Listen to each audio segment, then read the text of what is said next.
उपस्थित सभी श्रेष्ठ जन और विद्यजनों को मेरा सादर प्रणाम। मैं प्रेमाराम बिश्नोई, वरिष्ठ अध्यापक स्वामी विवेकानंद राजकीय मॉडल स्कूल फिरोती, आपके सामने मेरा पेपर प्रेजेंट के लिए उपस्थित हुआ हूँ। मेरा विषय है जामानी दर्शन और पर्यावरण संरक्षण। एक समय था जब भारत सोने की चिड़िया कहलाता था और ऐसा सुनने में आया है कि यहाँ घी दूध की नदियाँ बहती थी और भारत विश्व गुरु हुआ करता था। आज ऐसा क्या हो गया है कि हमें यहाँ बड़े बड़े सेमिनार आयोजित करने पड़ रहे हैं हमारे पर्यावरण को बचाने के लिए। कभी हम बड़े संपन्न हुआ करते थे, ऐसा क्यों हुआ है? इसका जिम्मेवार कौन है? Who is responsible for this destruction? इस पर हमें सोचने के लिए इस सेमिनार आयोजित करने जाते हैं।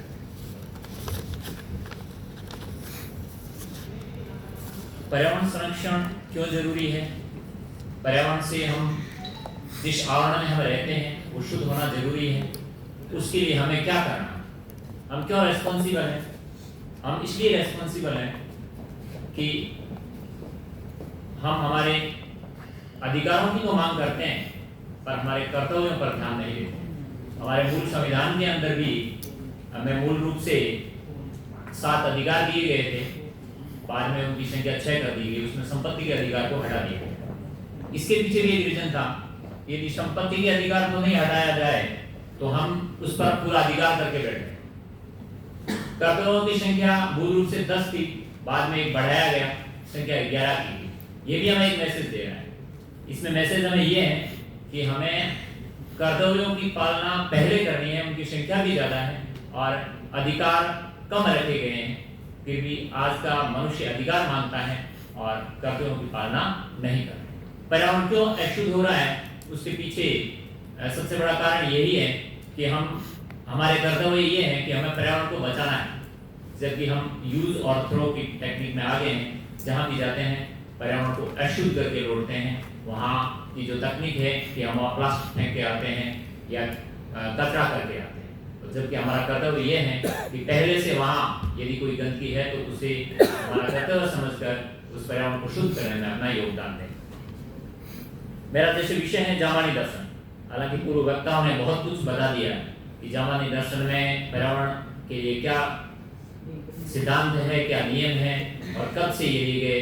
इस पृथ्वी पर सबसे पहले यदि एक पर्यावरण वैज्ञानिक यदि हुए हैं तो गुरु महाराज जाम्बुजी हुए हैं। आज 550 वर्षों के बाद हम रिसर्च करके जहाँ पहुँचे हैं वहाँ जाम्बुजी ने आज से 550 वर्ष पहले ही ये सब कुछ साबित कर दिया था, जिस पर हम आज हमारी विज्ञान पहुँच रही है। जैसे पर्यावरण और ऊर्जा संरक्षण जीवन में बहुत जरूरी है। मनुष्य अन्य सभी जीव जंतुओं में मूलभूत आवश्यकताओं के लिए वो हमेशा प्रकृति पर निर्भर रहता है। उसे शुद्ध हवा चाहिए, पानी चाहिए, साग सब्जियां शुद्ध चाहिए, तो उसमें सबसे बड़ा योगदान रहता है पर्यावरण। यदि पर्यावरण शुद्ध होगा तो ही हमें शुद्ध चीजें मिलेंगी। तो पर्यावरण शुद्ध भी हमें ही करना। इसका मनुष्य प्रकृति के दोहन करने में और भंडारण करने में लगा हुआ, वो संपत्ति को इकट्ठा करता है। इसका उदाहरण अभी 2020 और 21 के अंदर जो कोरोना काल में भली भांति एहसास हो गया था मनुष्य को कि प्रकृति का दोहन करने से और भंडारण करने से सुख नहीं लिया जा सकता। और जब वो ऑक्सीजन के लिए तरस रहा था तो उनको पता लग गया कि जीवन बचाने के लिए पर्यावरण को बचाना जरूरी है। आज भौतिकवादी युग है, स्वयं मनुष्य पूर्णतः विस्मृत कर चुका है अपने अधिकारों को, अपने कर्तव्यों को। उसका एकमात्र ध्येय है भौतिक साधनों को का भंडारण करना। और धीरे धीरे जनसंख्या जो भी बढ़ रही है उसमें भी ये भस्मासुर है जो धीरे धीरे प्रकृति को नष्ट करने की ओर हम बढ़ रहे हैं। आज के समय में संपूर्ण विश्व के समक्ष सबसे बड़ा संकट यदि कोई है, बिल्कुल मैं भी कंक्लूड करता हूँ।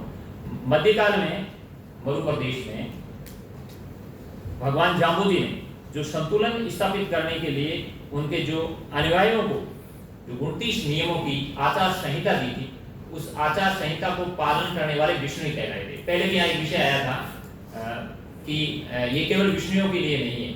वास्तव में जाम्बू का भी यही सिद्धांत था, क्योंकि वास्तव में विष्णु एक धर्म कहा जाता है। मैं मेरे हिसाब से कहूँ तो विष्णु एक धर्म नहीं है, विष्णु एक पंथ है। और पंथ का मतलब ये होगा, कोई भी यदि 29 नियमों का पालन करता है तो इस प्रकृति को बचाने के लिए उसका सबसे बड़ा योगदान होगा, और वो अपने आप के जीवन को धन्य कर सकता है।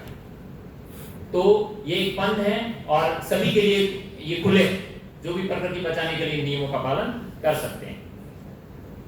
अब वनस्पति संरक्षण के लिए सबसे बड़ी बात जो जाम्बू जी ने कही, उन्होंने जीव तत्व को माना।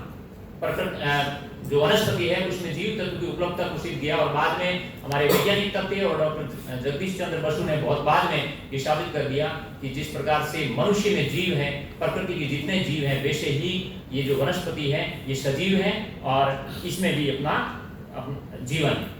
और जाम्बू जी के अनुयायी उनके खून के अंदर प्रकृति को बचाने का, उसके कहने का मतलब उसके खून का तत्व बन गया, और उसका उदाहरण हम खेजड़ी बलिदान में देखते हैं, क्योंकि वो अपने जीवन की आहुति देने को, प्रकृति को बचाने के लिए जीवन की आहुति देने से भी नहीं घबराते हैं, जिसका एग्जांपल है खेजड़ी, क्योंकि पर्यावरण बचाना उनके खून में। और अंत में मैं कहना चाहूंगा कि हमें केवल यहाँ बड़े बड़े सेमिनार हॉलों में बैठ करके और इन ऐसी हॉलों में बैठ करके ही केवल पर्यावरण बचाने की बात नहीं करनी है। ये तो कोई कर सकता है, सेमिनार भी आयोजित कर सकते हैं। हमें धरातल पर काम करना है, और धरातल पर काम करने के लिए क्या करना है, हमें एक पर्यावरण योद्धा बन करके हमेशा प्रकृति को बचाने के लिए अपना योगदान देना पड़ेगा। एक छोटी सी बात मैं कहना चाहूँगा, जैसे एक शिक्षक होने के नाते मैंने 2019 के अंदर मेरे विद्यालय में एक बालकों का एक अमरता देवी हरित दल के नाम से एक दल बनाया, और उसका सिर्फ काम क्या है, अपनी इच्छा से वो वॉलंटियर्स हैं, दूसरे बच्चों को भी वो मोटिवेट करते रहे हर समय, जैसे प्लास्टिक का यूज नहीं करना है, प्लास्टिक के टिफिन का यूज नहीं करना है, और अपने जन्मदिन पर एक पौधा लगाना है। तो मेरे विद्यालय के अंदर अभी भी करीबन 300 साढ़े 300 पौधे लगे हुए हैं, और हर बच्चा, मान लो विद्यालय में इतनी जगह नहीं है तो कहीं पर भी वो